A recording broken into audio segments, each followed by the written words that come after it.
And welcome back, ladies and gentlemen, to another exciting episode of the Lost Podcast of Titan, a father and son journey through sci-fi series where we review and commentate on sci-fi series that unite our generations. We have no idea what we're doing. We don't have any insights. There's nothing new here that we can't find from Google. Like, this is it. This is what you're getting. You're here. I don't know keep why. moving. There's nothing to see here. I love you anyway. Now, we made you a promise. We promised you we were going to do the soldier and we were going to do the Terminator. And I heard the crying from the streets. Where's the Terminator? Ladies and gentlemen, this is the Terminator. And you know, those who are in the deep lore of the Lost Podcast of Titan know that we started as the idea of what the fuck is Harlan Ellison talking about when he said that the Terminator was a ripoff of his show, The Soldier, which we did last time. And I think we both decided that it was bullshit. Is that about right, Papa? Just about.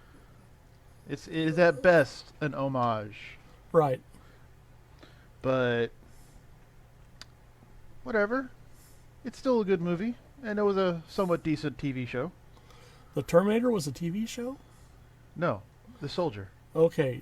You might want to specify that you're referring to the Outer Limits. The Outer Limits. Well, no, this is our hardcore audience. They're in the deep lore. They know perfectly well. Well, yes, but maybe these are just someone who looked at our list of offerings and say, "Oh, the Terminator," and decided to go on that without realizing why we selected the Terminator in the first place.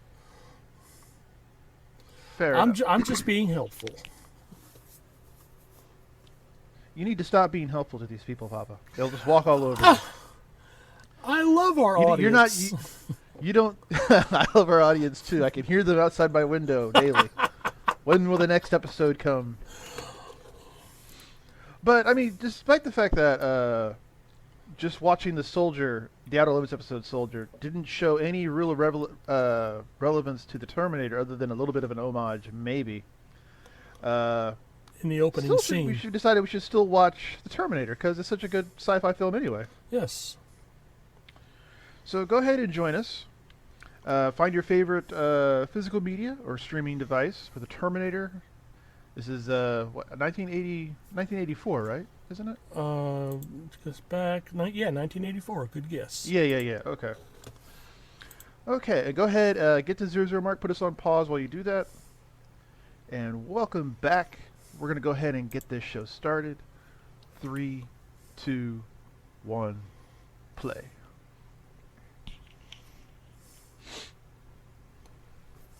Might help if I actually give a sound. Oh, I was going to say, what's wrong with the line? It's actually a Terminator line. I'm still waiting for the sound. Oh, wait, I can hear a little bit of it now. Oh.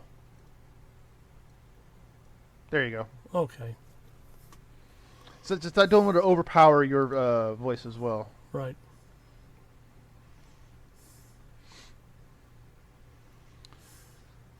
Wow.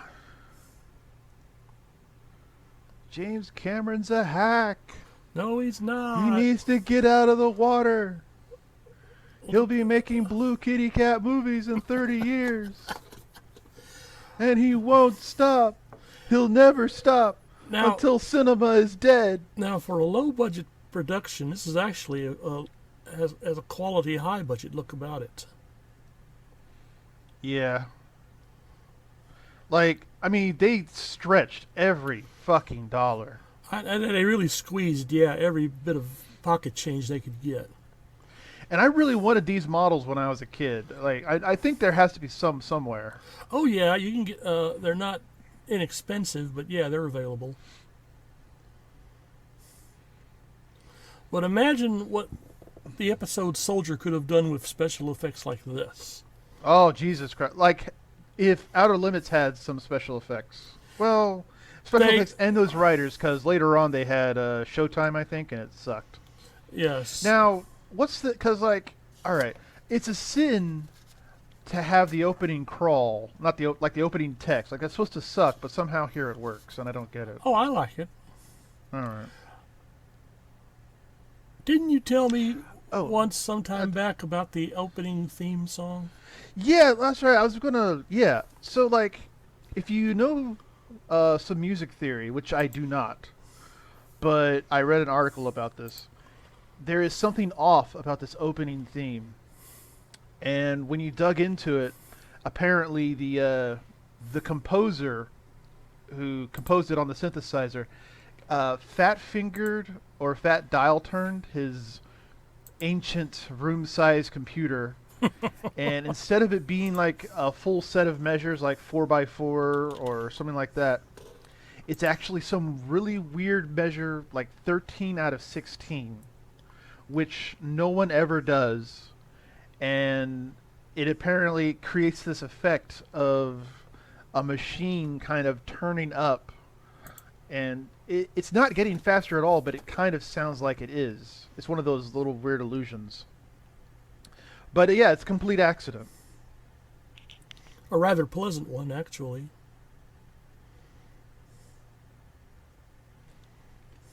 Definitely. This is like one of the iconic soundtracks, I feel, Yes. including the music in the club. No. Yes. Okay, well, I'll just go back and look over the, music magazines, for the past few decades, and yeah, I guess I'll really find the part where intimacy cracked the top 10. Mm-hmm. Oh, I'm not finding where intimacy cracked the top 10. It's because it's all underground. It's independent labels and shit. You got to get there. I'm not even finding where he cracked the bottom 1,000. Now, what bothers me, or kind of bothers me, whatever, this actually kind of scared me almost more than the Terminator. Because, like, the machine looks sort of vicious, and it could kill me, but it wasn't programmed to do so. It wasn't made to do that. It could just do that in its own function and not even realize it. And I think somehow that was more terrifying to me. It's a lot more terrifying. I don't know if you saw the Will Smith I, Robot film, but there's the scene where the demolition robot wakes up and programs to start killing the house. But this scene turned out to be much more sinister, notwithstanding having the future governor of California show up in his altogether. I mean, okay, let's be honest. If I looked like the future governor of California showing up, I'd show up in my altogether as well. I mean, come on now. That might be how he won the election.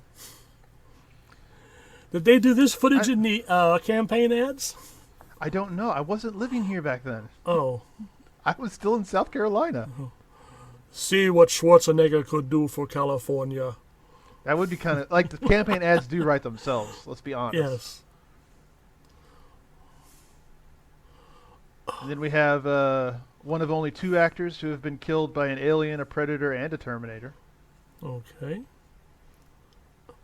Here playing upstanding citizens. Oh shit, that is high def. Okay. I never noticed that before. Holy shit. How did they get away with that in it's 1984. Yeah. I think that was before people got uptight.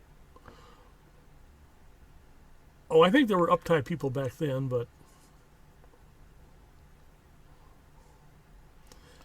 has he got tire skid marks on half of his face? I think so, yeah. That was the thing back then. I want to see what his girlfriend looks like if he has one. No. Just hang in there. You can make it. Nope, never mind. I guess not. Never mind. Yeah, give him the jacket. Just give him the jacket. I'm actually the one who got punched through his chest. He looks familiar. I'm trying to pull him up here. Oh, the picturesque streets of downtown L.A. They look a lot better nowadays.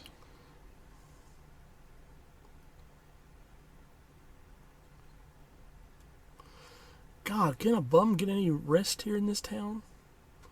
Without crap going on? Nope. Naked guys dropping out of the sky? Well, that's L.A. I mean, that is L.A. right there. Glory, hallelujah, it's raining men. Nope, they want to come in, be movie stars, so they have to fall out naked. That's why the three punks weren't so surprised with the governor of California coming in. You know, clearly he's trying to be a movie star. We'll vote for you. We'll vote for you. I need a contribution for my campaign. 501c deductible. Actually, I think it was even before Super PACs. Jesus Christ, that is a long time ago. Holy crap. I feel sad that now I have a timeline in my head of before and after Super PACs. Yeah. This is the sci-fi podcast, ladies and gentlemen. That's right. Oh, Lord.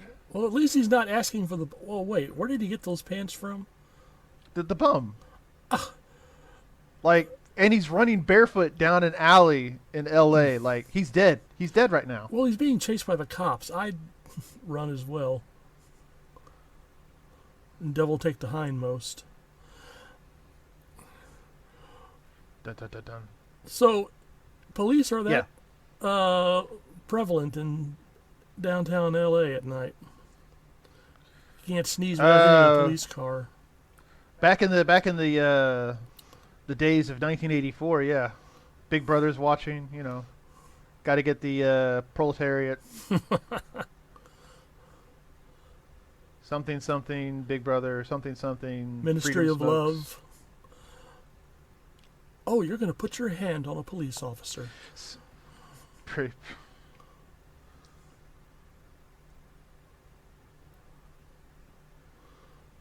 He's holding a gun. Just answer the damn question. Now, it would get me killed, but it might be fun to try that one time. Probably, like, yeah. Just grab a cop and go, what day is it? What year? I never get that bored, but... But also this kind of proves, okay, so, all right. So, the Terminator, Governor Schwarzenegger was sent first. Yes. And then he sent shortly after. The fact that the timeline still existed for him to be sent back demonstrates that there is multiple coexisting timelines that really they're just kind of jumping across. Well, I'm surprised that this guy managed, considering the circumstances which they sent him, surprised that he managed to show up so close to the period where the Terminator showed up.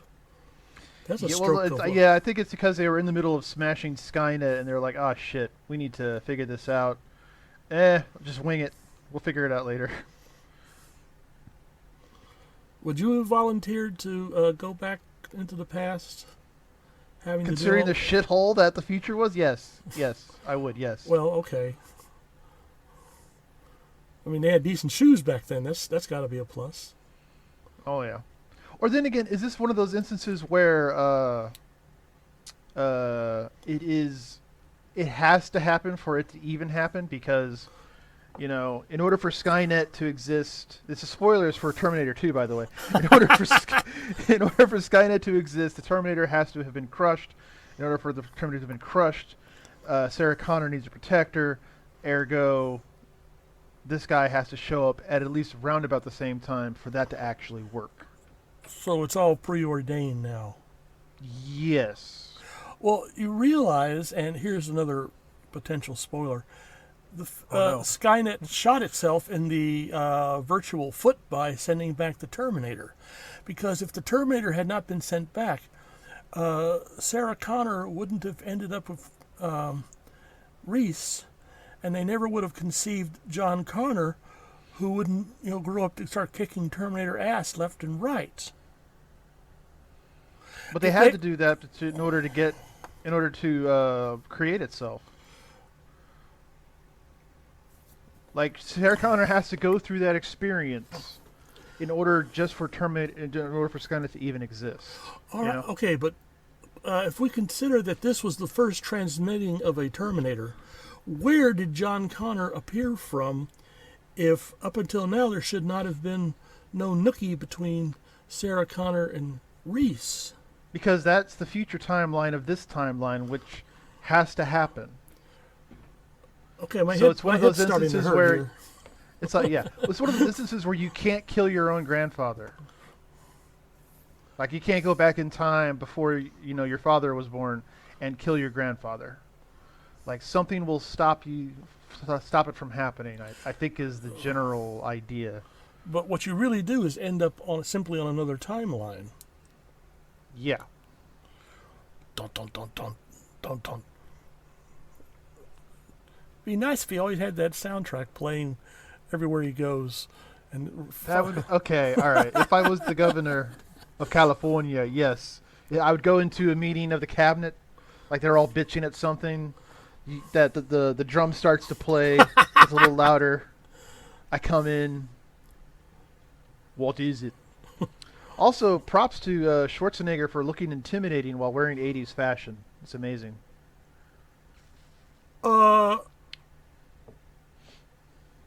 Okay. I thought I was going to make a retort to that, but then I reminded myself I know absolutely nothing about fashion. No, seriously. I would be the least intimidating Terminator anyone could say. Also, fuck these people.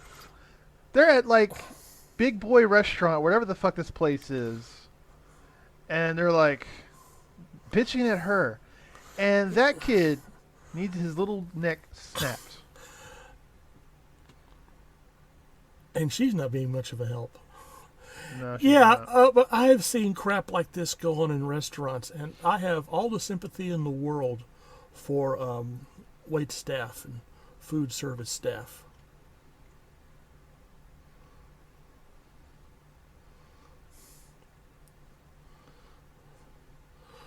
That should have been Bob's gun store where Coral Cabrini showed up in Soldier. Oh Lord. Oh, that would be kind of cool. Of course, it would look weird, the guy with the trash can lid on his back, just wandering into the store. See, Schwarzenegger says, "I'll wait." If Schwarzenegger doesn't, Also, I don't even know that much about guns. Not all of those are ideal for home defense. Like the Uzi, no. Uzi is not. wink, wink, nod, nod, they're for home defense. Wink, wink, nod, nod. Ooh. And this is why you keep your ammo locked in a glass case. Ah, now I'm more inconspicuous. I can walk with impunity through the mean streets of L.A. Wearing a clean coat and a bum trousers, which smell divine. That's probably what I got Yeah. when looking at him. Yeah, the guy in front, you saw him like, what the fuck is that smell? Yeah. What died? Or is about to die? Now, I always wanted to know more about this guy's story. The guy who got thrown out of away from the phone? Yeah. Why didn't he just come back up and try and pound the Terminator into the dirt? No, what was his issue? Like, why did he need to become picked up, etc., etc.? The Terminator teaches us an important lesson. It says, don't leave your damn toys out in the street. Well, that was a great shot, though. You Yeah, gotta it wonder, was. how many takes that took? Does James Cameron have a small pile of toy trucks off to the side? Fuck, it got out of frame. Listen, stop here, going this speed, and it'll crush here, and you'll stop here. Oh, that's right. Dogs could smell the synthetic flesh, and they react. Yeah, they probably notice something's up. I wonder if it's because it's like they have no pheromones. So that it's just they're not there for the dog, Like, does a Terminator sweat? You could have screamed, lady. I mean, obviously you were going to get blown away anyway, but... Well, how often does the governor of California come to your front door? I understand you're supporting my opponent in the election. Oh, God, no. There's a germ of a movie growing now here. It's Yes. I'm gonna put it on the back burner. Oh wait! It's one of the. It's in one of the shitty Terminator movies where the Terminator like killed John. Spoiler for the shitty Terminator movies, where the Terminator kills John Connor, and it lives decades of its own life, actually runs and wins the governorship of California. Isn't there a special box set, the shitty Terminator films, um, out on Blu-ray? Probably. I don't know why they have them. I don't even know how they can even fuck up the Terminator movies that badly. It's just such a simple concept. It's a talent. Why do you keep trying to be cute about it? I mean, sometimes I've seen some really bad films, and I just want to go and find the director and shake both his hands and say, that kind of crap takes real effort and imagination to get on film.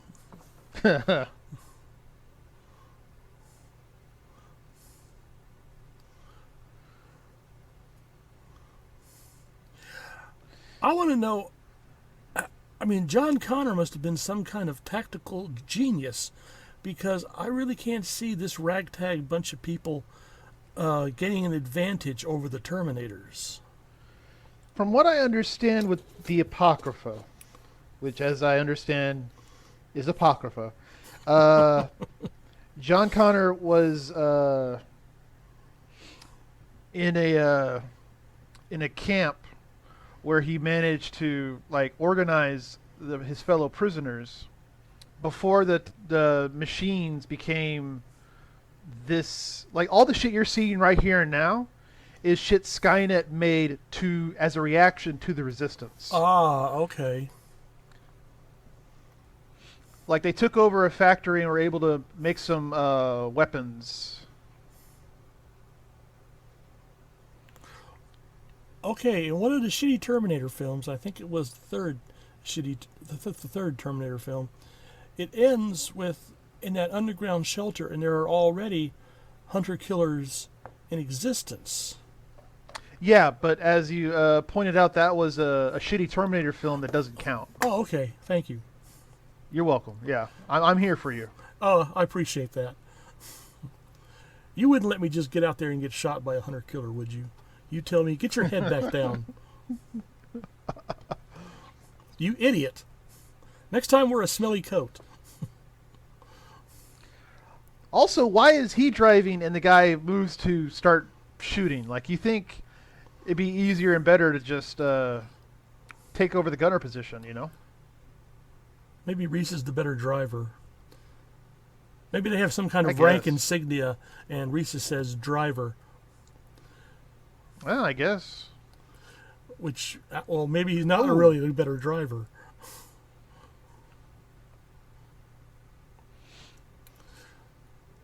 But yeah, just these little vignettes of him in the past is much more interesting than the shitty Terminator films after too.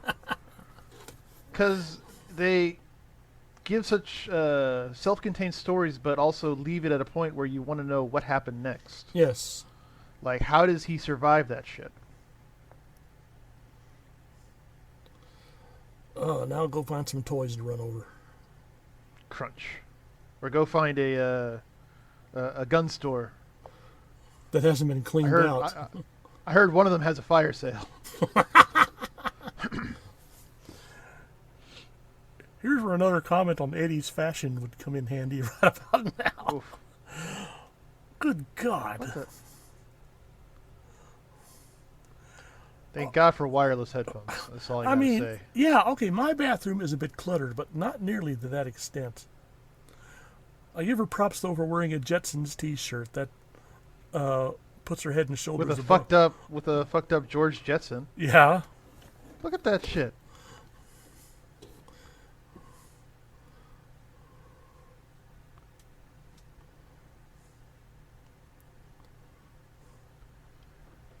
The 1980s when sexual assault was actually funny. Or verbal sexual assault? Harass, or whatever they called obscene phone calls back in those days. Hot, I think is what they called it. Okay. Apparently, waitress salaries enable you to get a halfway decent apartment in L.A. with an aquarium and everything. This is the sci-fi film. Oh, right.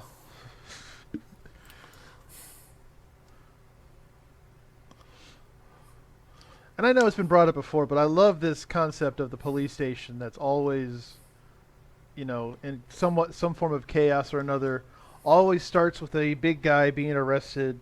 No one's really concerned. Or Come on, Chief. I need to get this done. You're a loose cannon, Mahomes. if you don't go by the book, 40 you're out on murders. the street. 40 murders tonight. That's a new record. We're really cleaning up the city. I was going to say 40 murders tonight? Huh. It's slow night. Yeah.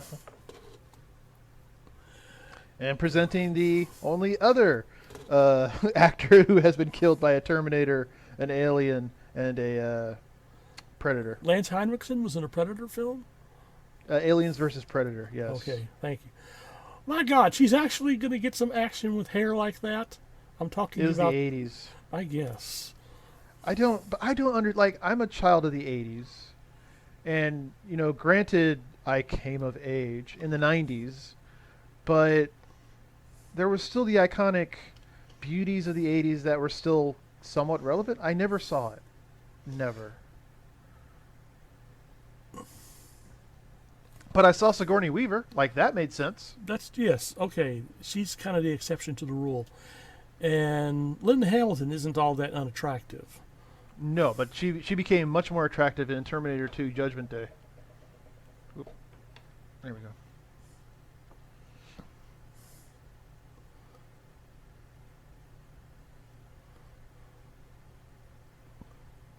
Oh, dating advice from the Escape from L.A. here. It'd be funny if she actually was in Escape from L.A. We need trashy people for this Escape from L.A. film. Hey, who was that girl in the Terminator? I would actually do that. Just find a list of, good actors in bit roles, but in popular films that didn't go anywhere else after that, and just have them do that. Oh. It was like, this isn't exactly related, but the only Madonna movie role I really liked was that bit part she had in the James Bond film Die Another Day. What? You didn't like No Face from Dick Tracy? Come Come on. Oh, okay. I'll grant you that. Okay. All right, okay. I'm sorry. And all of you Madonna fans out there can contact us at Lost Podcast of Titan. Titan. Oh, wait. I've been reading about this. We need to do a call to action. A call to action? Yeah, call to action. In order to get emails, you need to do call to action. You gotta formulate a question to directly ask the viewer to answer. But now I gotta figure out what the question is. Why are you listening to this podcast? Keep listening. Oh no. Is the lockdown really getting to you? Oh Lord. No. Let's keep it sci-fi related. Okay. I don't know why, but the clock on the wall. Yeah. I want to now go back and see if it's the same time on all the other clocks. If the production prop people go to the trouble of keeping the time consistent. Well, I do know it's running. Yes.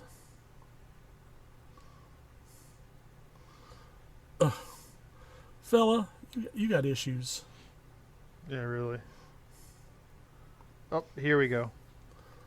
Dun, dun, Ha dun, ha dun, ha. dun, dun. Fooled you. Oh my God. Sometimes you gotta have music when you're making love. Listen, What? I have never had to rely on music. I'm not saying rely on music. I'm saying it's nice to have. Yeah, I can only imagine. From what I could hear, it didn't really sound like music to do nookie with. Oh, no, that's no law of the plague, that's for sure. Our viewers can Google that. Or Monster And our in call My to Pants. And they can email us at lostpodcast@titan@gmail.com to let us know. That's our call to action. What music do you get down to when you're making love? Let us know at lostpodcast@titan@gmail.com. I'm really going to regret seeing some of these answers. Well, I feel we're close with our audience. It's a very small, intimate audience.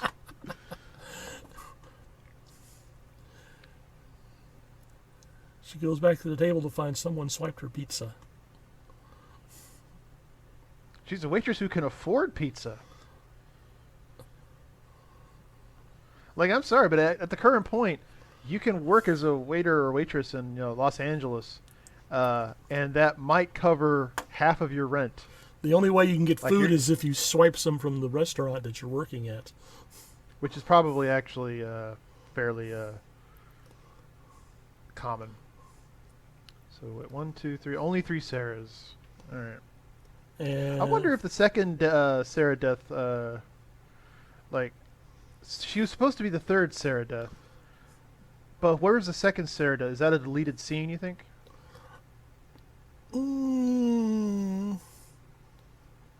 I don't know.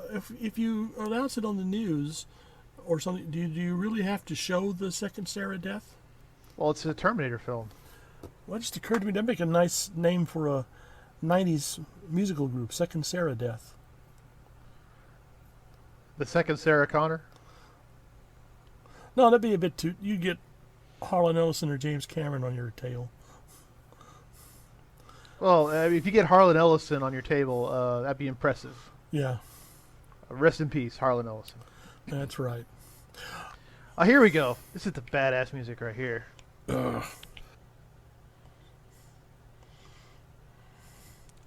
How about those Beatles, huh? Fuck the Beatles. These musicians would eat the Beatles alive.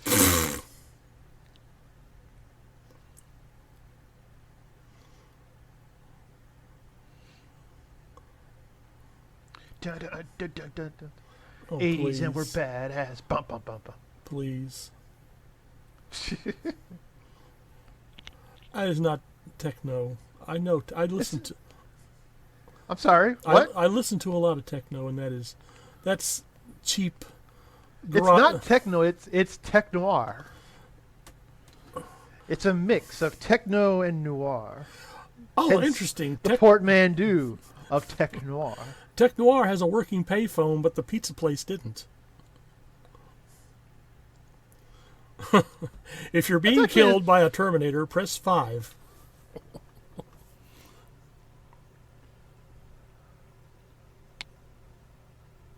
No, you were saying something? It's a portmanteau of tech noir. Oh wait, no, the phone. Yeah, that's actually kind of interesting how the pizza parlor had a fucked up phone, but the tech noir punk band didn't. Like, Oh, for our younger listeners, yes, people did not always carry little bitty telephones in their pockets. They had to put coins into a big wall telephone in order to make a call. also, let's be perfectly honest, Papa. Even my generation can give a fuck less about calling. It's text me. I don't want to talk to you.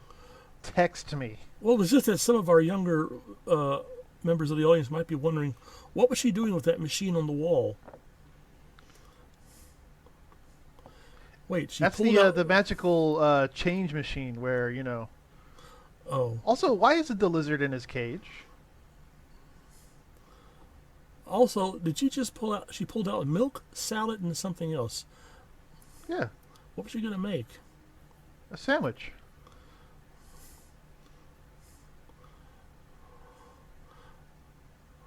Oh, Don't warn him. okay, yeah, I see the sandwich. Ooh. The fact that he could even lift the Terminator that much to, throw him aside is actually pretty impressive. He's desperate. But that sandwich looks disgusting. It's got celery stick with peanut butter, Ugh. ham, lettuce, tomato. and a glass of milk? Like, what for bullshit is this? Well, she's suddenly going to lose her appetite anyway in just a moment. Kabloom! It's a victory for the gene pool. Now. Oh, Be nice. wait, I'm allowed a callous moment once in a while. Be nice. That's pretty good coming from you. I am the exemplar of respect and charitable nature. Let me know how big the lightning bolt is that comes to your apartment. Interesting. Does the Terminator, with his electronic eyes and stuff, really need a laser sight to make an accurate shot? I think this was more of a rule of cool, to be honest. Yeah, that's true.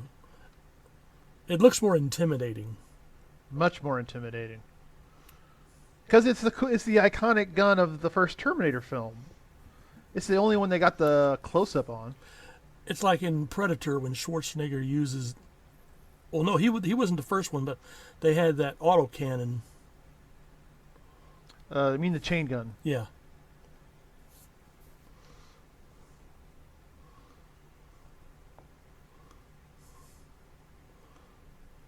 And the iguana isn't going to attack? Well, if it's like any other pet, it's mostly upset that it hasn't been fed yet.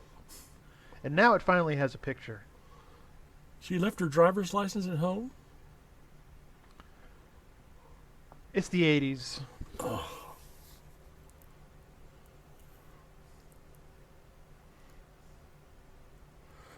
I'm surprised he knows about it. Yeah, I thought he had he more arrest class people than at that. it, or he's like, yeah, I go there every Saturday.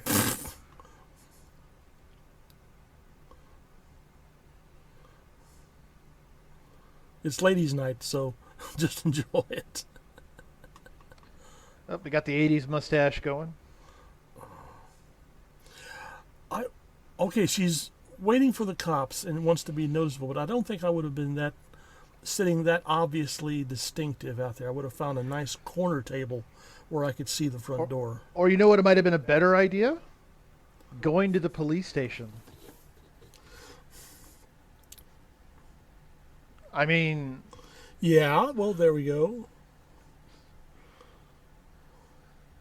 I mean, they still had phone books, so she could have located nearest police office. Or called 911 and get them the address that way. Yeah, you see, this is that whole instance of time forcing the events, because if the Terminator had seen her just then, the Terminator would have killed her before Reese had a chance to save it. This is all set in stone. So humanity was saved by a small bottle of Canada Dry club soda. Exactly. And also, it explains why she found this bum with shit pants attractive. She had to. Well, you'll pardon me again, but it's not like anyone else in the club is really outdoing the bum outfit with... Are you saying my man here in the white coat and the very, very thin tie is not rocking it? Or my dude there with the glasses? I'm saying the man there with the tie and stuff stinks worse than Reese right now, as far as I'm concerned. I'm actually surprised no one noticed the smell. In that place? Ugh. Yeah.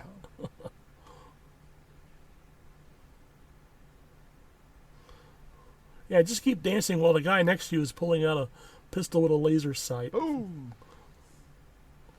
5.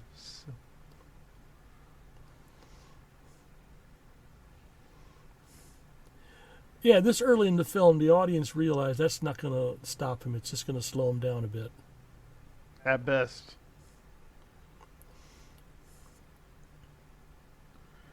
And I think he's actually using the Uzi, or he was using the Uzi like he was supposed to. Like he had that little grip under his shoulder to steady it. And I've never seen it used like that before in a movie. But now he's doing the classic, you know. I'm just going to spray and pray here.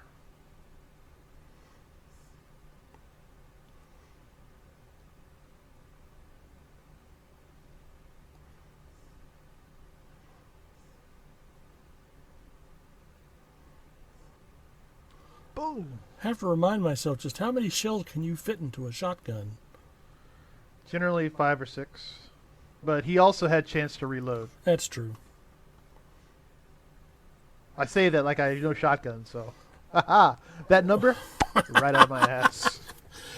I play video games. Usually it's a small amount. Let's say 5 or 6.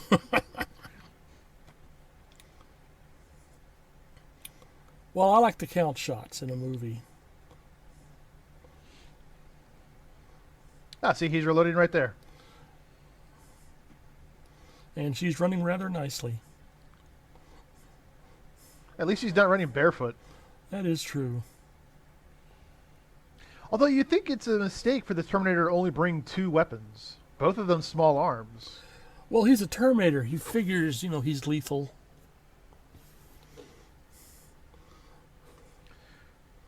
Are you calling... Well, you also think, like, just bring a hand grenade. That's true. Brrr.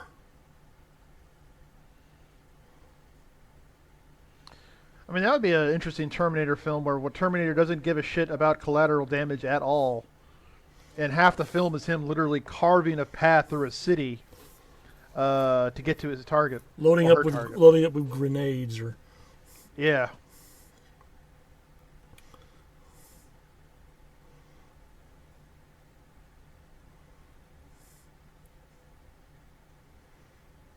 Uh-oh.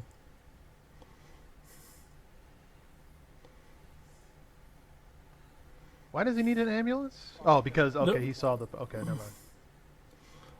Well, you're going to need an ambulance now. Hey, the cop survived. Okay, all right. Unless the Terminator runs over him. No, he was pulling away, so... He survived the encounter with the Terminator. Good for him. Also, I have never found an alley to cut through buildings. And I would never just race out across traffic like that. Yeah. That's asking to end up on a crash video. Now we panic.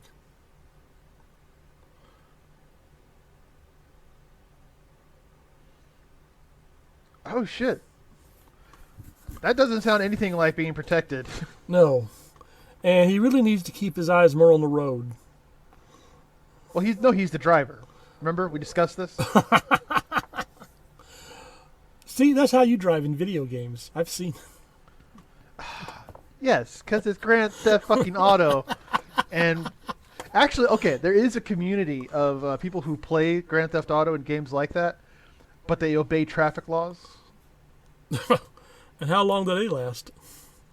It's actually difficult because the game doesn't know how to react. Oh, really? So, Yeah. So if you obey the traffic laws, you're beating the algorithm of the program. Pretty much, yeah. I'll have to remember that.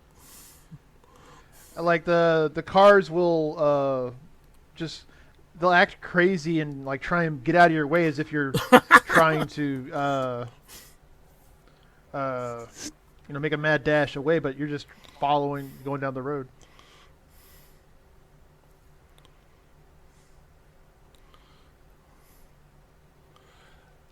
Well, it helps that we're doing this exposition in the middle of an action scene. It's not just 2 people standing there and one of the guys saying, "This is what's happening, pay attention." Or an opening crawl. Oh shit, that's what, instead of doing opening crawl at the beginning of the film, I'd actually do it in the middle of the action scene. You see, Skynet was developing these hunter-killer Terminators just scrolling up. And that just suddenly makes me flash on Kubrick's 2001, where for the slower members of the audience, they really don't pick up on what all's been going on until Bowman accidentally plays that recorded message from the head scientist in the HAL brain room. So the audience had to sit through just over halfway through the film. No, about 3/4 of the way through the film before they finally get a little exposition.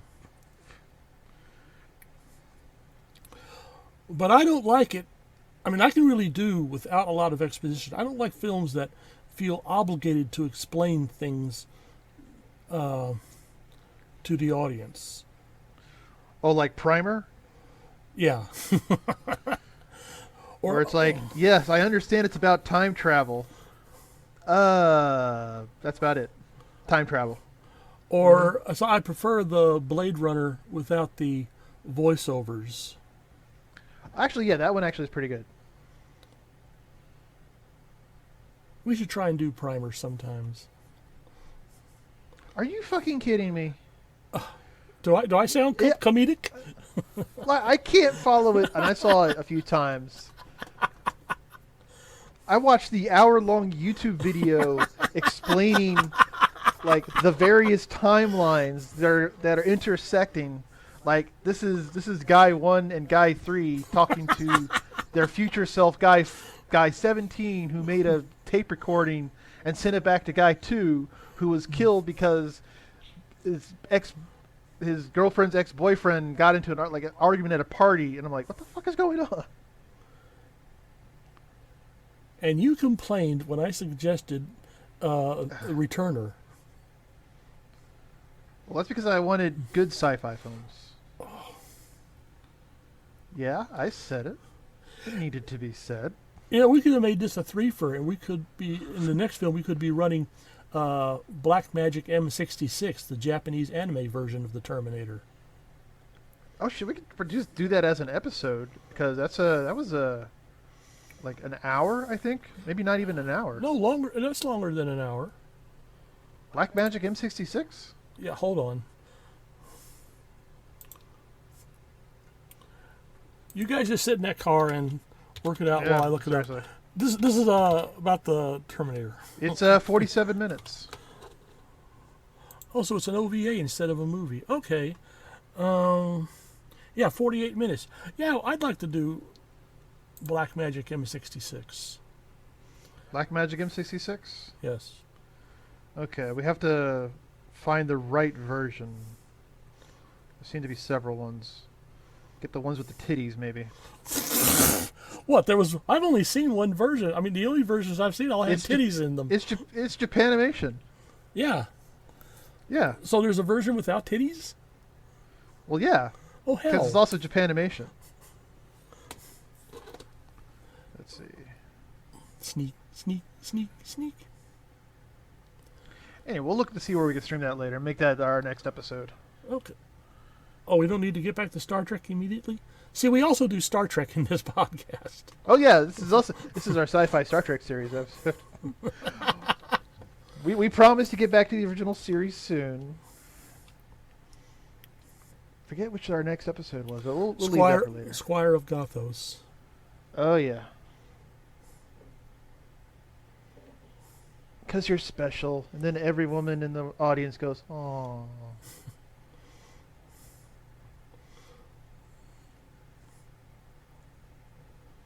If I were of the female persuasion, would I automatically fall for a guy like that in the circumstances that she's not having a very good day, and yeah, but we already discussed this with McCoy. You don't flirt with the woman who was just assaulted. That's true. Well, he's not flirting, but I was thinking of the women in the audience who were just, losing it, looking at him. My hero. Well, she does need a hero. She's got to hold on to the hero till the end of the night, But I heard he's got to be strong. He's got to be tough, and he has to be fresh from the fight, Oh.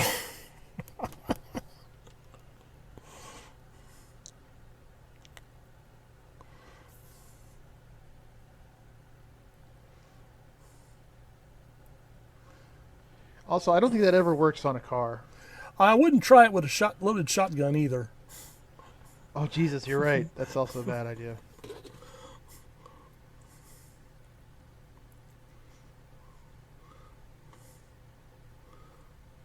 Let's see. They didn't start putting closed-circuit TV cameras in all the parking garages yet, I don't think. Probably not. But also, it's L.A., you know. Getting raped and mugged in the parking garage was a feature. Thank you. I'll make a note of that in case I ever Ever go to L.A.? Yeah, decide to visit. Ever feel a little lonely? Just wander into the garage, you know. I don't feel that lonely. I'm just a tourist. La-di-da.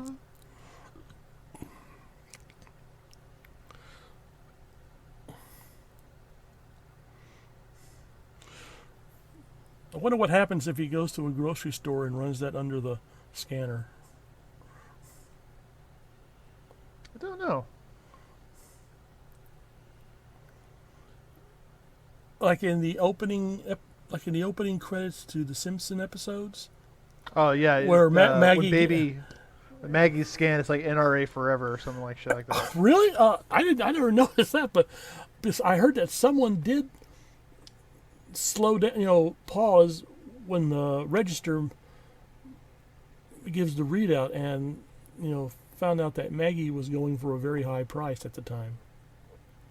No, they might have changed it, but in the original episodes, the scan was NRA forever. Okay, there's probably a YouTube video for it. Okay, so he's still in the police car. Other police cars, weren't there other police in the area? And didn't they notice that guy really didn't look like an LA cop? He's undercover. Oh. In the police car, yes. Protect and serve.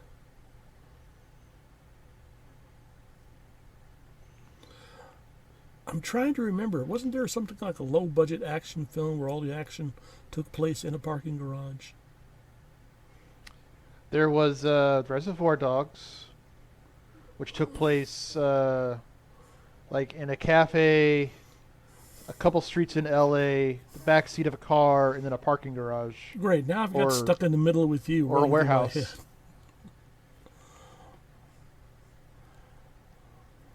The Behemoth. The Behemoth. One of these days, I'd like to look into the mechanics of getting, or film companies getting permission to drive badass through crowded city streets. They got to close off the roads, pay for the detours and all that shit. Ugh. They can't just do it. And then, of course, you have the guerrilla filmmakers who just say, fuck it. Yeah, I was going to say, anyway. Yeah, you can do it if you can hopefully cross your fingers and hopefully no one notices. And then that would be the film you make that grosses billions of dollars at the box office and everyone sees it, including the cops. If you're going to handle the shotgun, then why aren't you letting her drive? That way we could avoid... No. I'm amused that the Terminator didn't notice. Oh, now they show up. Well, the Blues Brothers were just coming that way, so, That would have been a nice crossover. They didn't even have to get Aykroyd Belushi. They just got a couple of guys with dark suits and sunglasses. And they're on a mission from God, yeah. See, that's also a sci-fi film. White boys singing the blues. There you go.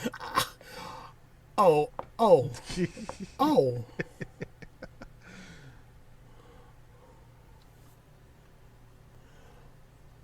Apparently, you never heard of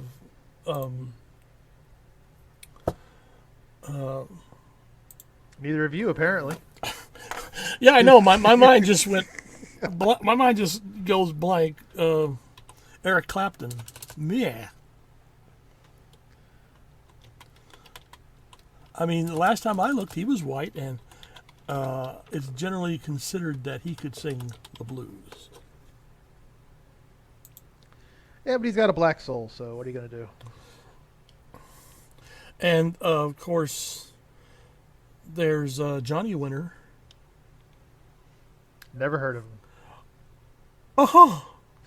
Googling is not your savior here, okay? Tell you what, folks, if y'all know of a white blues singer, feel free to let us know at lostpodcast@gmail.com. We'll interview him. Johnny Winter and Eric Clapton are white blues singers. Yeah. Uh-huh. I've heard of one vaguely. And Stevie Ray Vaughan, which if you lived in Texas like you should, you would know about. He is a white blues singer. Or was a white blues singer. There you go. See? He Should have known better. He died. Yeah. Because he sang the blues. Yeah, you really don't find happy blues singers.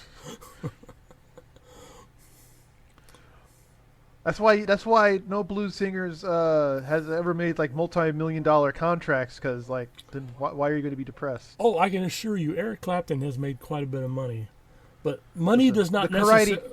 The Karate Kid was a blues singer. All right, okay. That's also a sci-fi film. Well, more of a fantasy, but yeah, actually I like that one. It is kind of creepy at the end, like when the devil just literally shows up. It's like, oh shit, this is real. Oh, just gonna back away now. Listen, old man who's been my mentor for the past 1.5 hours. I hope your soul thing here works out. That's right. Drop me a card from hell.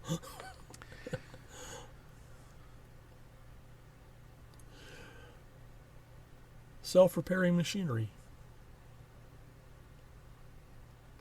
Or self-repair, yeah.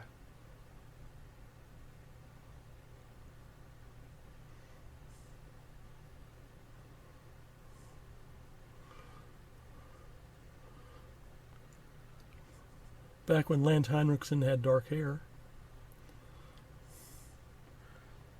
Wait, he's a psychologist ignoring his beeper. That's like, what the fuck are you doing? Well, he You doesn't. could have a suicidal patient. Well, he just doesn't want to walk away from this particular assignment. Or I guess the message strip on his beeper said, "It's your bookie" or something like that. Mm.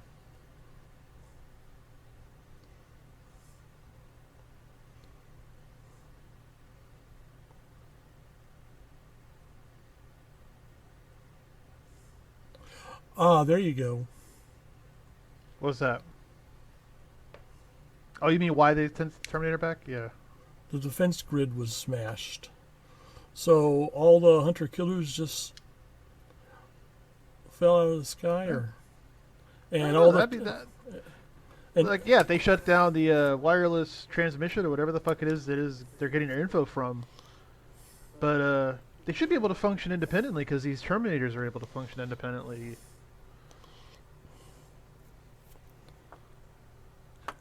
yes, but how long could they function independently without instructions from Skynet? Well, if you follow the shitty Terminator films, the answer is forever. And they become an interior decorator. Oh, Lord. And engage in a sexless marriage as a stepdad, which... Okay. Alright. Ouch. No, Oh, no, ooh. nope, nope, no, nope, nope. Ooh. Nope, I'm just going to... Ouch. Look away for a moment. God damn. Wow, that spot on the ceiling's gotten bigger. The thing was, I was a nursing student. I handled this shit in real life. Didn't bother me. This, however, does. Have you ever seen a 1929 short film, Un Chien Andalou? It was a collaboration between Louis Buñuel and Salvador Dali. It's a really bizarre short film, and one of the major memory points of it is the scene when a guy goes up behind this woman and takes a razor blade and slowly slits her eyeball from one end to the other. Very effective. Was this the one where God is in the corner rocking back and forth? I'm not sure. It may have been. It has been literally decades since I've sat through it. There's like an old person in the corner. Their face is like considerably drooped or something like that. It might be. I think I know the one you're talking about, yeah. And that was actually a calf's eyeball, not a woman's eyeball, but... Fooled me. Well, you know, it was the 1920s, so that should have been easy. You weren't born yet. Yes, ladies and gentlemen, I'm not that old. Those of you who want to take a guess as to my correct age, write us at lostpodcastoftitan@gmail.com. He's old, ladies and gentlemen. I'm also old. You're a mere lad. You're still in your green years.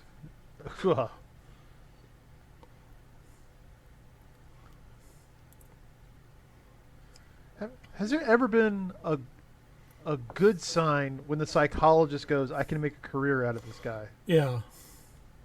I mean, don't you already have a career?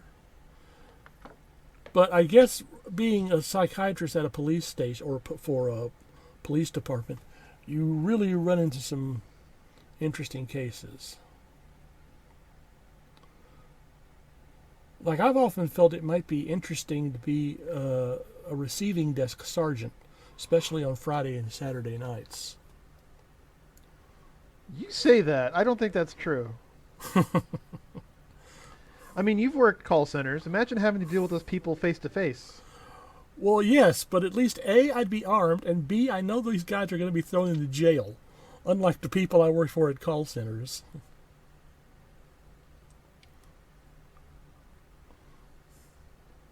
Oh, now he's sorry. What kind of a shit psychiatrist are you? A police psychologist.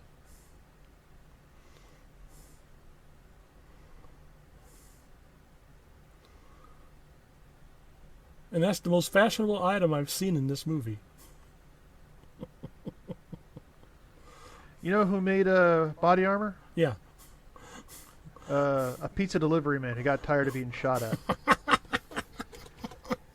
I am not kidding. Okay, I know. I imagine you're not. That just sounds weird enough to actually happen. Oh, Lord. Who that guy in the movie El Dorado, who the gun manufacturer made the special shotgun for, but he was nearsighted, and when he tried to shoot someone, he accidentally shot the piano player, and they hung him. So I never saw that movie. it's a pretty interesting Western. It's got Is John. it a sci-fi Western? No, it's a John Wayne Western. Oh. Well, don't try and sneer so much. I mean, it makes the corners of the corners of your face. John Wayne. John Wayne played Genghis Khan. He can kiss my ass. Oh. All right, Manji. I see we have an army here. You're going to listen to me because I'm Mongolian, see? And I'm the Khan. I'm Genghis fucking Khan. And we're making this film in the middle of a H-bomb test site. That was brilliant. Yeah, nice move on someone's part. I think they died of cancer. Yeah, eventually. John Wayne didn't die of cancer. Agnes Moorehead eventually died of cancer. Was she the female lead? She was the female lead, and she was also Endora in the Bewitched TV series. So it took a long time for her to. It took a long time. I'm sure she appreciates that, yes.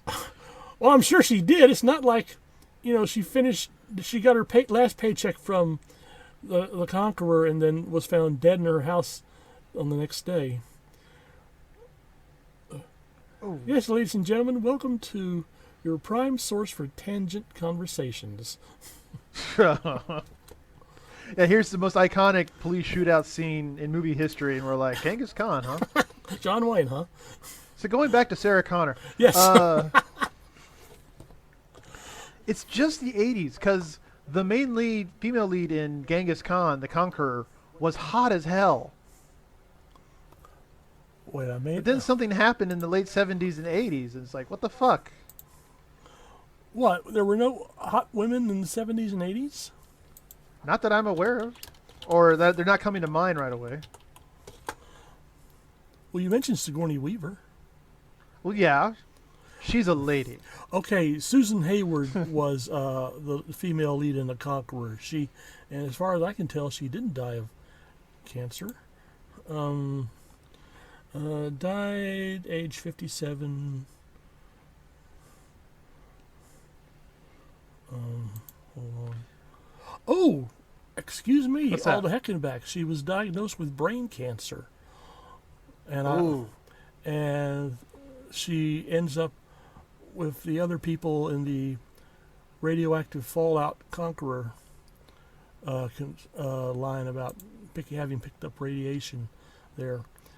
But speaking of the Terminator, while this badass shootout goes on, but our listeners are blessed because they can pick up all these conversation points to impress their friends with. Oh, yes, definitely. I was listening to this one podcast you see. It was the Terminator. And then these motherfuckers started talking about Genghis Khan the Conqueror and John Wayne. And boy, that one guy, he had a really good John Wayne impression. And now we're going to have the most dumbass motherfucker in this movie who's going to take the gun, go out the hallway and say, just like that, give him a warning. Like, why did you give him a warning? Dumbass. Reminds me. I don't feel bad for you. Reminds me of my favorite line from Phantasm. Warning shots are for assholes.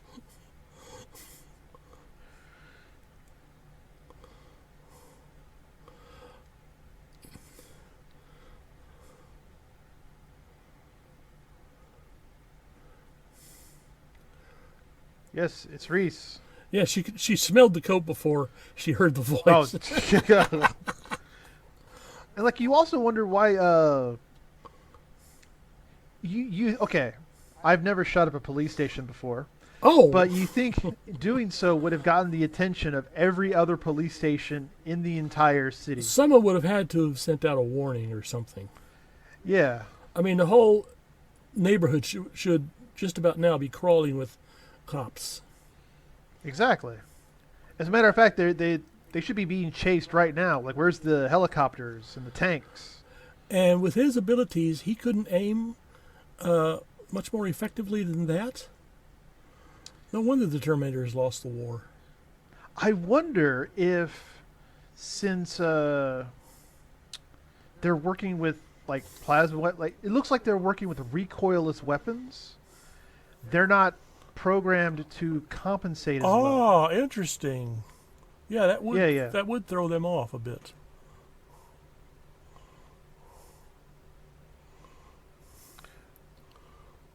And also, those are weapons he had recently. Did he recently pick them up? I don't know. Yeah. Like maybe he was asking specifically for those weapons at the gun shop because those were the ones that he could adjust more, I guess. Shoot better good.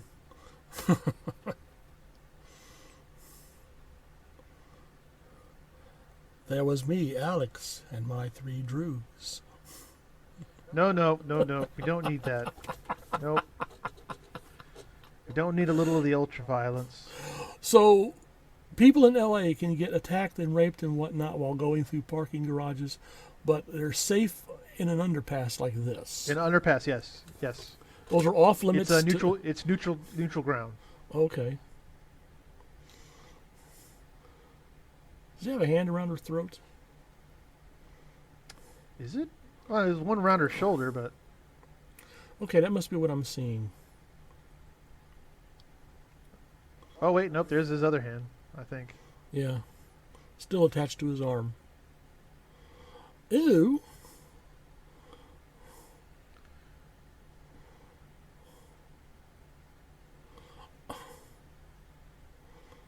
It's just a scratch. See, he's also the main love interest for like 2 of the most badass women in the 80s.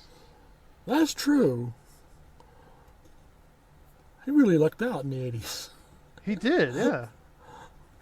Hudson, on the other hand, it just game over for him from get-go. But then he'd nail what's-her-name in Twister. Yeah, but that's not a sci-fi film, unfortunately.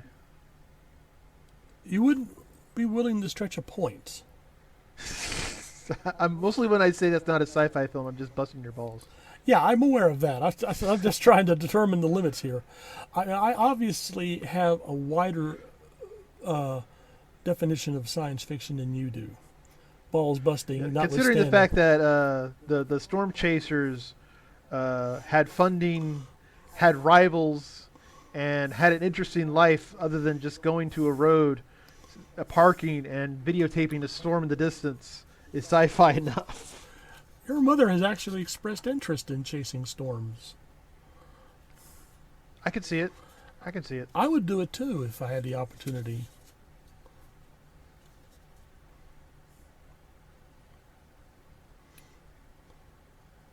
Have you been paying attention to the shithole the future was? Well, he hasn't described it in enough detail. Apparently. It'd be nice if he had some way of, no, he couldn't do that. Bringing some video footage of what the future was like. Documentary style. Welcome to the future. Oh, that's right. Be sure to stay on the Skulls walkways, thoughtfully presented by our automated machines whose sole purpose is to set around the skulls to make it creepy for the survivors.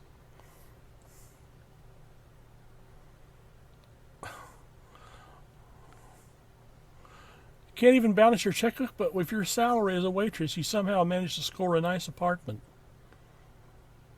It's a sci-fi film. Okay.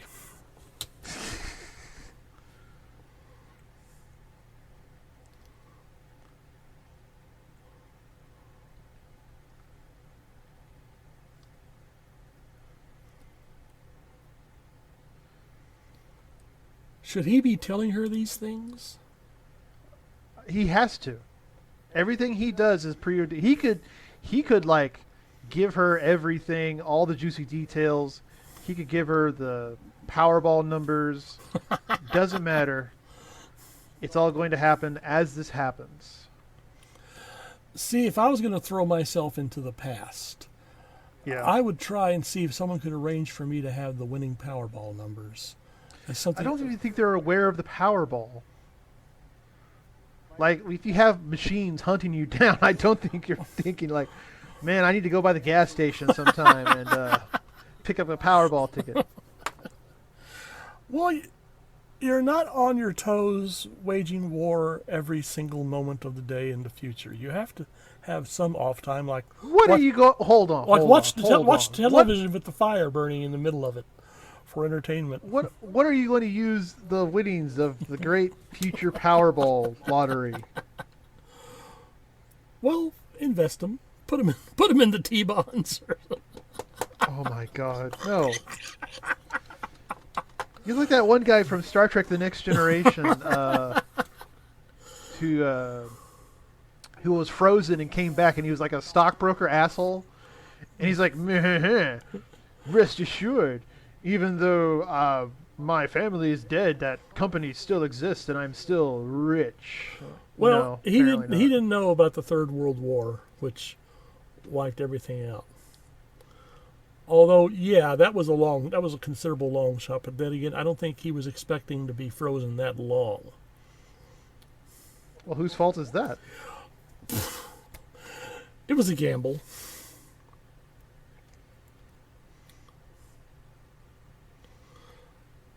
Another day, another Terminator shot at. Hi ho, hi ho. Now time for a little warmth with the wife. Well, they're and obviously kids. hanging out in some sort of industrial area that has power somehow. Yeah. And you would think that would attract the Terminator's attention. My imagination is that they're off the grid. That's their own power supply.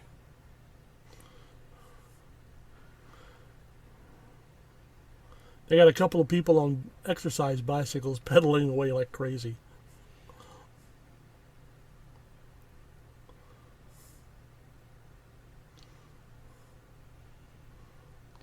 See, like, yeah, what exactly are you going to use the Powerball here for?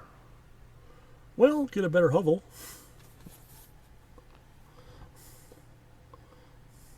Get an extra helping of gruel? Yeah. Get some better gruel here. Oh, that looks so disgusting. Yum. Hottest new show of the season. It's reality television right there.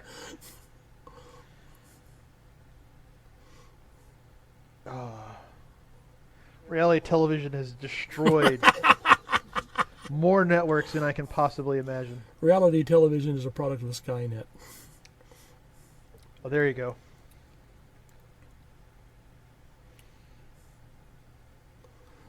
Yum.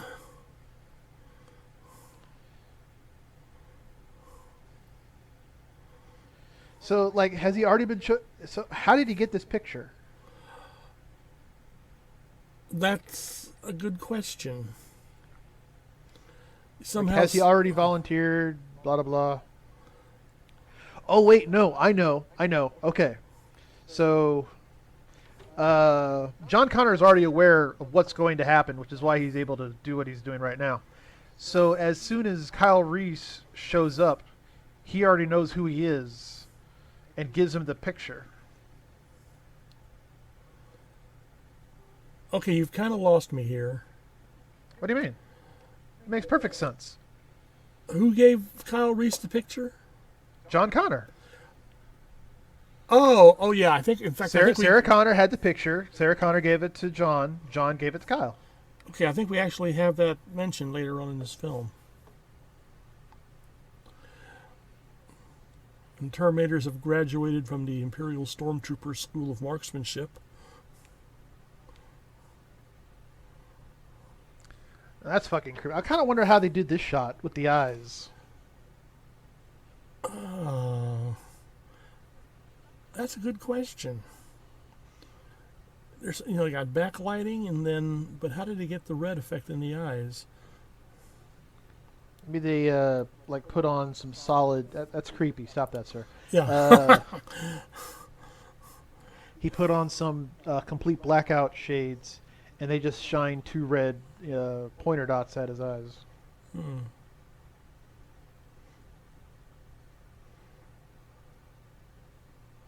And it's another. Actually, it's kind of beautiful badass. I morning kind of in want a LA. movie of it, like a good movie. Shitty Terminator 4 doesn't count. We need a good Terminator movie. You're saying that concentrates on the battle between John Connor's forces and the Terminators. Yeah. Mm-hmm. Not Terminator 4, whatever that one was. Where what was it? Batman was in it or something like that.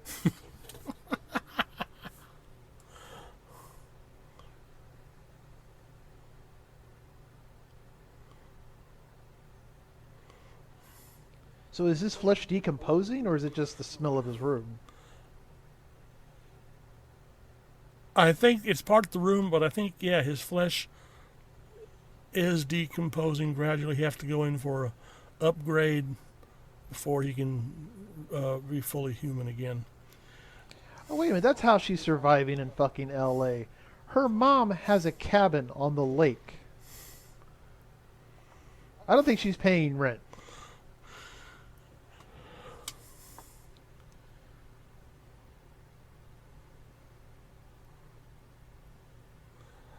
Oh, I wonder what those video games were in the off to the side. That one was Galaga, the one in the forefront. Wow, you got better eyes than I do. It's one of the rare cabinets that was like a white-green motif. You sure it wasn't Centipede? Oh, wait, you're right. It's Centipede. My bad. Close enough. Galaga, Centipede. You're at the bottom, shooting shit coming down. Same thing. I'm surprised Harlan Ellison didn't sue. Or at least the manufacturers of Space Invaders, although they may have been made by the same company. They just ran with that game format. Atari, probably? Don't know.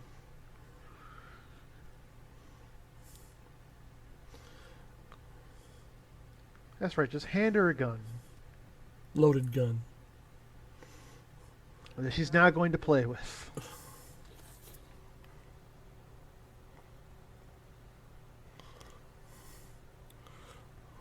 And we know what we're doing. He's going to go to a store and pick up some explosives and shit.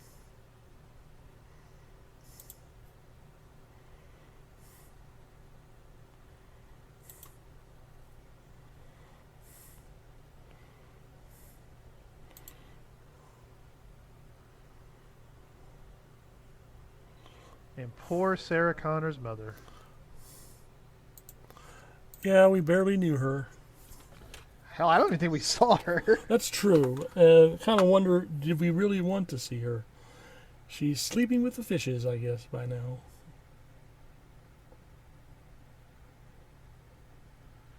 Oh, think about it this way. What if he has to keep her alive, talking so that he can get the mannerisms more exact?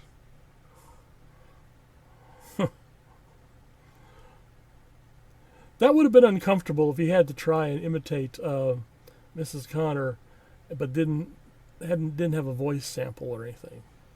Yeah. My, what a big metallic face you have, Grandma. All the better to kill you with. Have my economic stimulus package. There will be no debate. I wonder why he's using the liquid sugar, though. I don't know, but long ago I was attending I met... a seminar on chemical weapons, and I learned that you could make bathtub napalm with gasoline and Joy liquid detergent. Not that we are advocating in this podcast that you actually go and do that, boys and girls. Play nice. Oh, Lord. You're putting us on a list, you know that? Well, that's one way of getting us listeners. Oh, Lord. Hi to all If you our listen to listeners. these assholes talk on a sci-fi podcast, they'll occasionally give recipes out of the Anarchist Cookbook.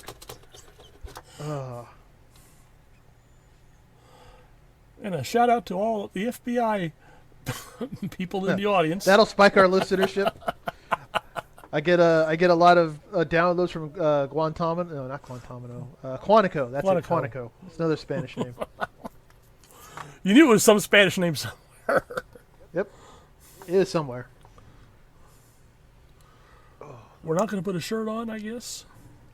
No, he's got to look sexy to keep the timeline intact. See, she's helpless right now. She can't resist. Look at her eyes. They're alight with lust. I think I could resist. You can resist Kyle Reese in bum pants? Come on. I could resist. I've never... If you could...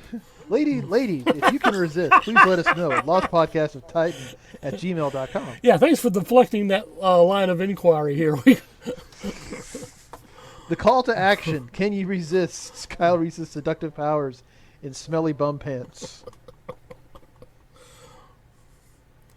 No, seriously, he's not doing anything for me. Nothing? No, not a thing. What? I don't believe you.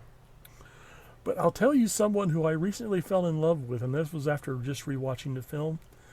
Okay. The Clockwork Orange. Or A Clockwork Orange. The lady psychiatrist with the purple hair that Alex talks to after his accident. I don't recall her right off. She didn't have a very big scene, but I had an opportunity to rewatch the film, and it just occurred to me she is cuter than anything. I saw her and I just wiggled like a puppy. Wiggled like a puppy. She had a very lovely smile. Uh-huh. Didn't she torture him? No, you're thinking of the people who had captured Alex. This was the lady who was part of the effort to try and break his conditioning. Mm. Oh, and she's crying. Yeah, I get it. Okay, she's hooked. See? Hard luck story. Maybe if he washed his trousers first. Nope, that's part of the game. He's still fairly well clean shaven. It's the scent of suffering. I wonder if it's because he's malnourished. Maybe. I mean, how long has he been in the past? I haven't been keeping track. This is like a couple days, maybe. Well, if he was... Because it's, he finds her, they're trying to make an escape, get cornered by the cops, taken in for questioning, escape. So this is like maybe day 2. Okay, so I guess that's. I mean, it's not much of a beard. Like I said, he's malnourished. And women can't resist a malnourished man in smelly hobo pants. Oh, and to think I've been doing it wrong all these years. Okay. You just got to get some smelly hobo pants and women will be all over you. I could have told you this. I went to high school with smelly hobo pants, Papa. I had to just beat them off with a stick. Okay, I'm not really asking to have women fall all over me right about now. My plate's kind of full as it is at the moment. Sorry, ladies. I'm sure Mama's a quiver with love at the thought. That's right. She usually quivers anyway, but for various reasons. But we won't go into that right now. Yes, this is the awkward 1980s movie scene that, let's watch the Terminator. Sure. Oh. PG-13, folks. PG-13. That's right. Now he, on the other hand, his hair is neat. Yeah, because he's a cyborg. Or android, depending on how you want to define it. Cyborg. Yeah, I wouldn't be, dangling a bag full of explosives at him like that. Yes. Seriously.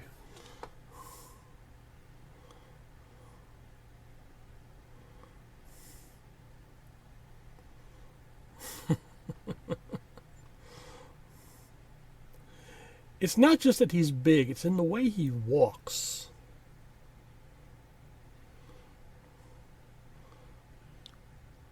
He was actually had a interview a while back. I think it was during the late 90s or early 2000s when those Asian martial arts films were taking off. The 70s, and he was talking about how, all the martial artists are really fast and the fights are really impressive, but generally speaking, the audience will still prefer someone who's just a muscle mass just beating the shit out of somebody without it having to be that fat. Like, he was trying to say his brand of action was better than the Kung Fu brand of action. Well, in a lot of instances, he was correct. I have a small select number of Shaw Brothers martial arts films that I like, but not a whole lot of them. I'm not as big a devotee as some other people I know. Well, I mean, they both have their place. Yeah. All right. Although, to be perfectly fair, I haven't quite seen that many Shaw Brothers films. Mostly it's The Wire Fu shit. Oh, okay.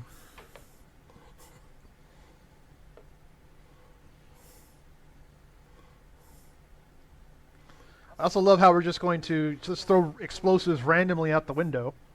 In a tunnel. Yeah, in a tunnel. That may or may not be underwater. I don't know. I've never been down that tunnel. I don't think it is.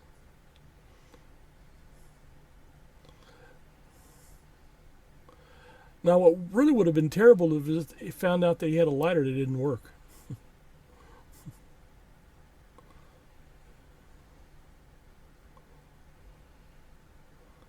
It's a good stunt double. I mean, you can barely tell that it's not him.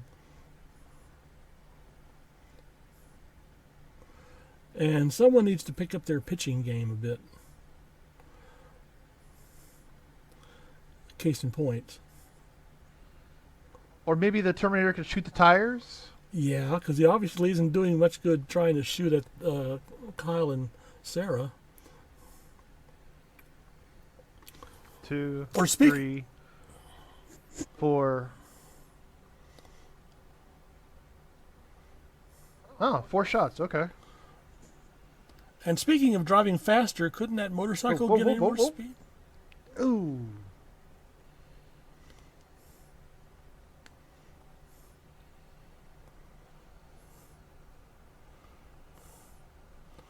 I'm surprised that they can still move after taking a tumble like that. Oh, I just realized this movie ends almost the same way as the first one, where the Terminator catches up to the heroes in a truck Ouch.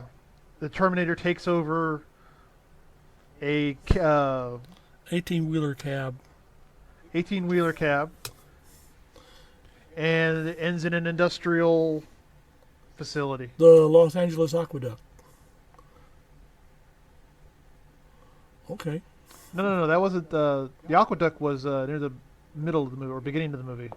Okay, I just remember the Terminator driving the 18-wheeler cab down the aqueduct in pursuit of John.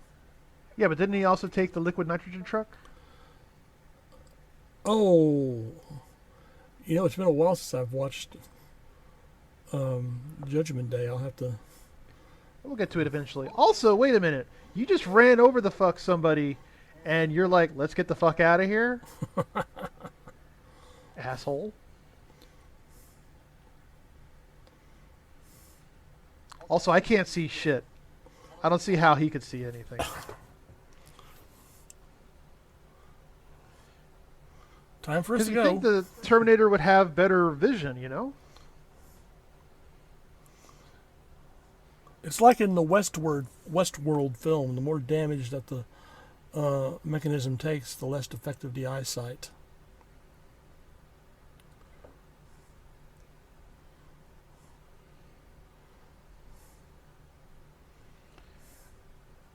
No. Can No, they- don't. To the side. Yeah. To the side. I'm surprised they can run on at all. I mean, yes, it's a blind panic, but To the side. This is the same bullshit that happened in Prometheus.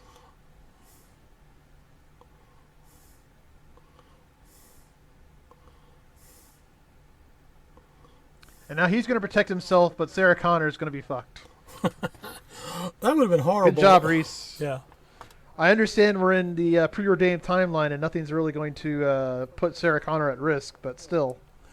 Now that's interesting because being faced with that, Reese should have figured that all I got to do is stand next to Sarah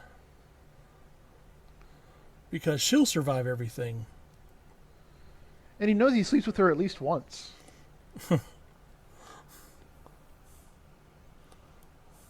And that'll take care of the hobo smell from his pants, probably. Probably. Wait, are hobo pants fireproof? Oh, well, apparently that dumpster wasn't.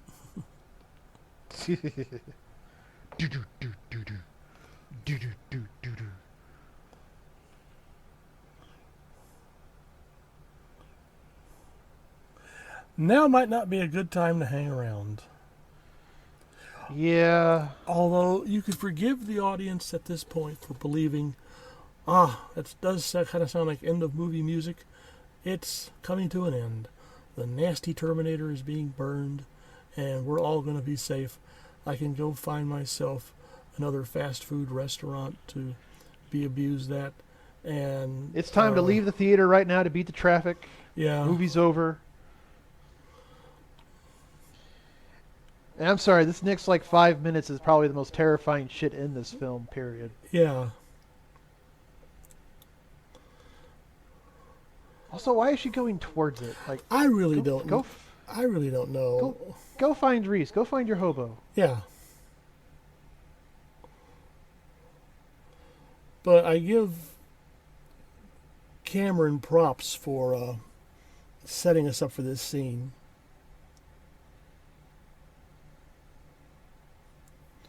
I mean, What, the walking through the smoke or the... putting the audience, nice... It's a nice end of film type. Oh, I understand. I mean, any lesser director would have ended the film right here. But... And here's where the Titanic hits the iceberg. My heart will go on. Fuck that. Fuck that noise. No. Mm-mm. No. No.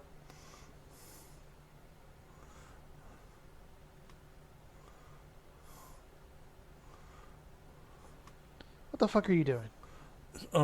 Whatever she thought she grabbed, I guess she thought it'd be useful. Oh, wait, that's the metal bar she's going to use to bar the door. Or bust in the door, I guess.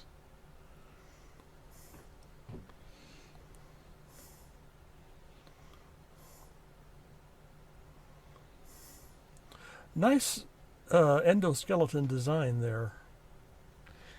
Yeah, because you can see where it's purposely trying to put the like the framework of a human body. Fuck that. Nope. Mm-mm. Nope. Nope. Nope. Nope. Nope. Close it. Fucking close it. And it looks fucking bigger than when it was Arnold Schwarzenegger. Yeah, it's really heightening the tension here. I'm just I'm turning improvising. fucking shit on.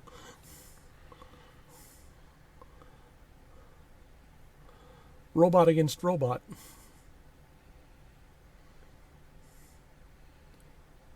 See, now what would have happened if they had escaped here and the Terminator was left mostly intact at this point?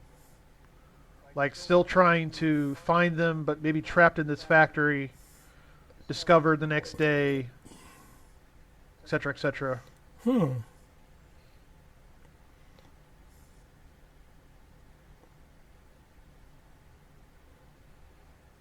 Sir, yes, sir.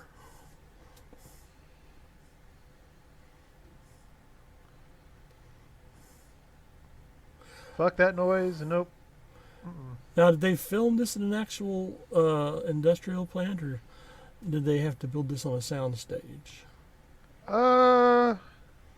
It looks real. Yeah, it's Hold nice job of set design if it's a movie set. Where?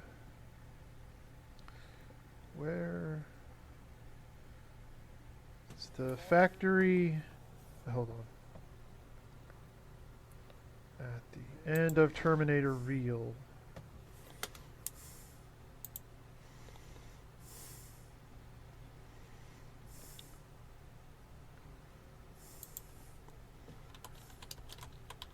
See. What? Somehow I got. Oh, interesting. Okay. So. I didn't quite type it too well, and I ended up with the factory at Schindler's List. I don't know how. Factory. Well, the factory. At the end of Terminator. All I've got here is City of Industry, California, which doesn't help. Because City of Industry, California is a rather large community. The parking garage was in the Department of Water and Power.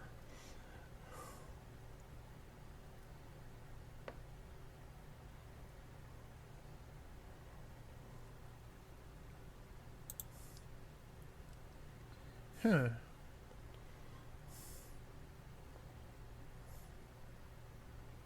I don't know. I mean, it seems like a very elaborate set to build. Yes, and they didn't really have that much of a budget. So apparently they did go to City of Industry and find some place that they could probably put a few prop industrial robots in. Probably. Boom.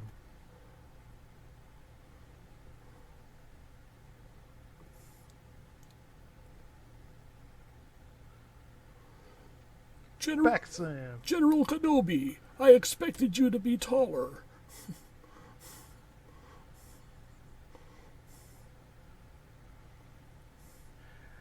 Yeah, apparently it's just an industrial suburb of California. Yeah. Ooh. And the audience is going, ha ha. Oh, it's apparently, okay, so apparently it's a place where all the heavy manufacturers hang out so that they don't have to deal with, since they have that one area where they have all the regulations that they can, for pollution and shit, it's easier if they all hang out in one spot. So they have to deal with the celebrities and the Beverly Hillbillies and yeah, the Nimba assholes. Who are assholes, by the way. Let me get that straight. yeah. Oh, nope, nope, nope, nope, nope, nope, nope, nope, nope. I was going to say, it might start up the bleeding again. That might be the only thing keeping you from bleeding to death. Ow! Ooh. She doesn't know that. She doesn't know that. And it's in the and it's preordained, so she could decapitate herself and somehow it'll reattach itself.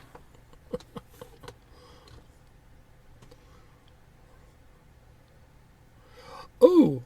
What if Sara Connor was actually a Terminator? But wait, she had a mother. Yeah, on top of that, Sarah Connor was a Terminator in Terminator 4 or 5, one of the shitty ones. I don't know.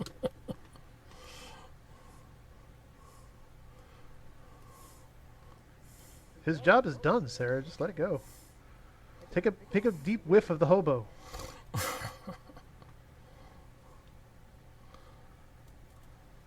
And the audience is going, crap!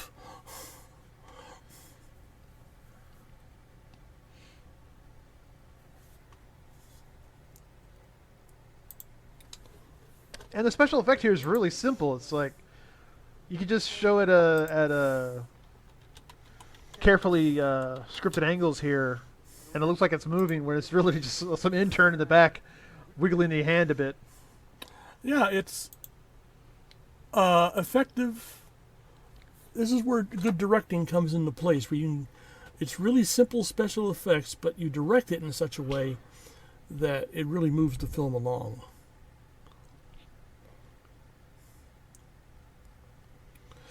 Have you ever seen a British science fiction film called Hardware? Wait. Isn't that the one where they find the fucking military droid thing in the desert and bring it back? Yeah, the girl is going to use it for some art she's putting together. Some art piece, yeah. They weren't aware that it was a killer droid until it activates itself in the house.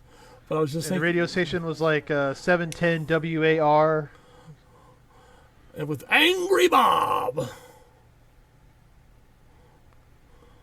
and it was set in a post-apocalyptic wasteland. It made the Terminator opening look inviting by comparison. I don't know. At least that post-apocalyptic wasteland had some semblance of civilization. True, and cool music. And, working radio station.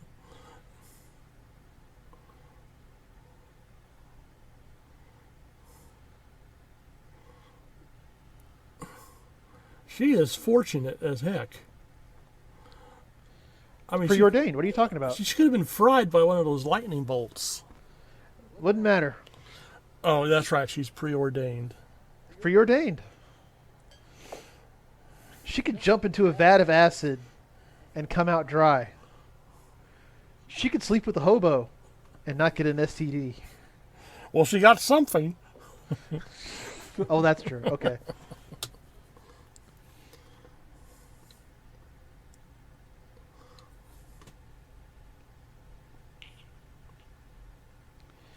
And on top of that, it doesn't make that much sense. Oh, at this point in the film, think you're the cops, asking for you think sense. the cops would have noticed the robot parts and had reports. I don't think Cyberdyne could have, covered all of that up. Also, don't the local police and authorities have descriptions of Sarah Connor and Kyle Reese? They had to have descriptions. It's like, these are the two people who resulted in the police station getting shot all to hell and back? No, they already knew it was that one dude, Okay. the governor of California. Yeah.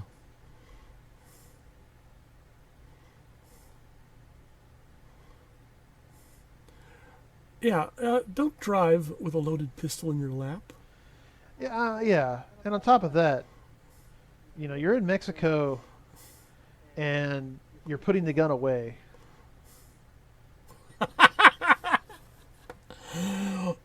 Hola to all our compadres in Mexico who are listening to this podcast. Who know exactly what the fuck I'm talking about. I want one of those inflated Tecate beer cans. Do you even like Tecate beer? Not as such, but I think that would just be classy to hang in the window here. What? It's hip. Why not get an inflatable Bud Light can for your door? That'd be just as classy.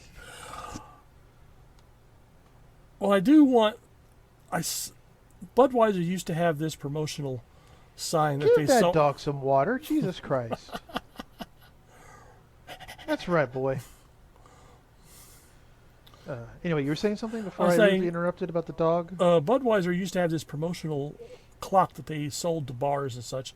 It was, of course, a clock, and it said Budweiser, but it also featured this really detailed 3D model of the horses pulling the Budweiser beer wagon. I would love to have had one of those, but I've looked for it on eBay, and you pretty much have to have the salary of the Budweiser CEO to afford one of those. And what did this kid say? He says you are very beautiful, and he wants to sell you this Polaroid. Hold on, I'm the one that's the asshole. Oh Lord. Let's see.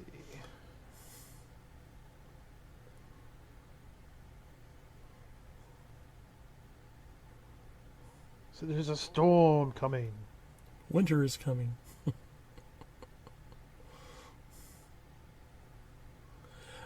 That's a piñata. It's not inflatable. Okay, it's a piñata. So what are you going to fill it with? Tecate beer. Oh, Jesus Christ. You can, ladies and gentlemen, you can let us know what you would fill your Tecate Pinata with at lostpodcastwithtitan@gmail.com. Nice, Oh, nice Lord. ending here and dramatic, use of the soundtrack. She is driving into a storm with a Jeep that has no cover. She is not the savior of humanity, but she is preordained so she won't get wet. Okay, awesome. Shit doesn't stink on her. Apparently not. Speaking of harping our email, let me just check, make sure we don't have an email here. What the hell is this? People,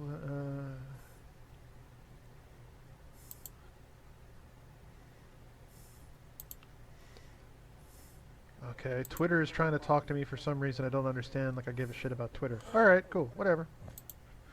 Well, you might look at it. Might be an offer of scads of money. No, not yet. I don't even think I have any followers on. You can follow us on Twitter at Lost Podcast with Titan. Matter of fact, don't forget to like, share, subscribe. Tell your friends, your lovers. Listen to us while you're making love. Oh. How much of the so podcast yeah. will they remember? Oh, All of it. While it's on my mind, last time Yeah. when we were doing Soldier, I was trying to remember the name of the writer whose first name was Cordwainer, since Harlan Ellison used the pseudonym Cordwainer Bird. The person I was trying to remember was Cordwainer Smith, which was also a pen name. We didn't really have someone whose parents decided to name him Cordwainer. The author was Paul. Well, no, the parents' last name would have to be Bird, and then they would have to name their child Cordwainer. But his real name was Paul Myron Anthony Linebarger. The third? No. Yeah. But he wrote some really wiggy science fiction novels and stories. I would personally recommend The Game of Rat and Dragon, which he wrote back in 1950. Oh, it's available online, huh? The story involves these alien creatures who could reach through the hull of a spaceship and kill the crew members inside without actually becoming visible. It sounds like Xenosaga, the plot to Xenosaga, which was a somewhat big RPG game back in the 2000s, but kind of crashed and burned spectacularly as well. So it had mysterious aliens running through the galaxy who were like ghosts and passed through the hulls of ships and killed people with touch, and no one understood what they were doing. And yeah. What was...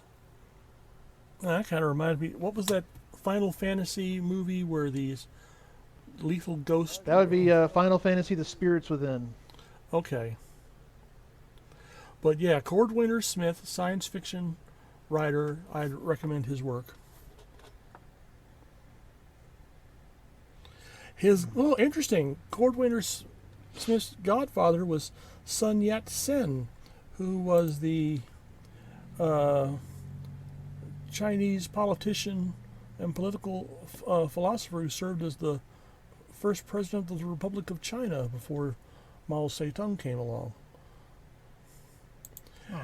And there's another great bit of information for your head. To be perfectly honest, if the Godfather isn't Michael Corleone, I couldn't give a shit. I mean, what's the point?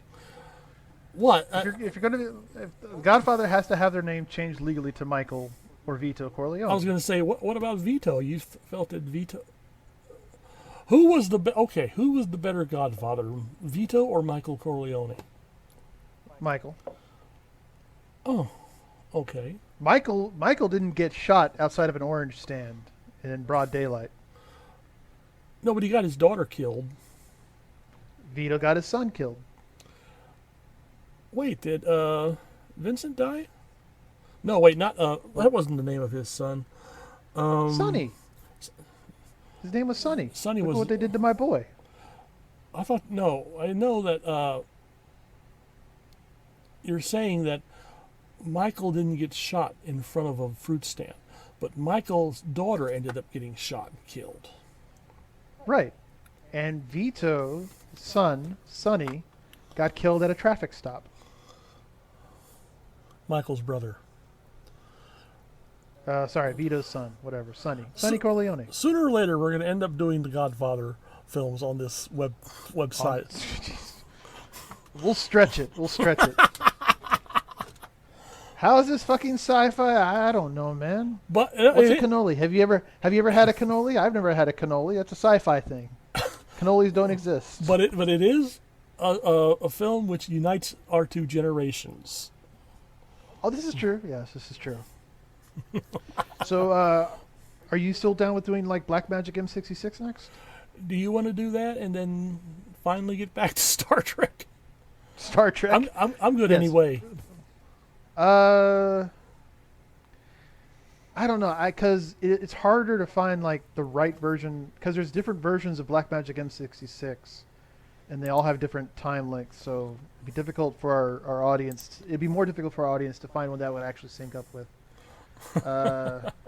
But we could just do an aside, like if our audience would like a Japanese take on the Terminator, then I would highly recommend Blackmagic M66. Yes. Which it's like when if you ever saw, it's like the ninja from RoboCop 3, but good. It's like if you want to see a good Japanese version of Alien, you look at Lily Cat. What the fuck is Gillian? Lily, L-Y-L, no, L-I-L-Y and then C-A-T. What the fuck is that? That was the Japanese anime version of Alien. Oh, Alien. Okay. I'm sorry. All right. That's what I was asking. Like, what was it the version of? And you started spelling shit that sounded like what the fuck is this? A fair warning for Lillian, though, that does have the prerequisite tentacle rape scene, I think, for Japanimation. But yeah, Japanimation, it's required. It's true. There is no tentacle rape scene in Blackmagic M66, but there are titties. Well, that's Japan, so yeah, of course. And we saw some titties in the Terminator, so you're on your own here, kids.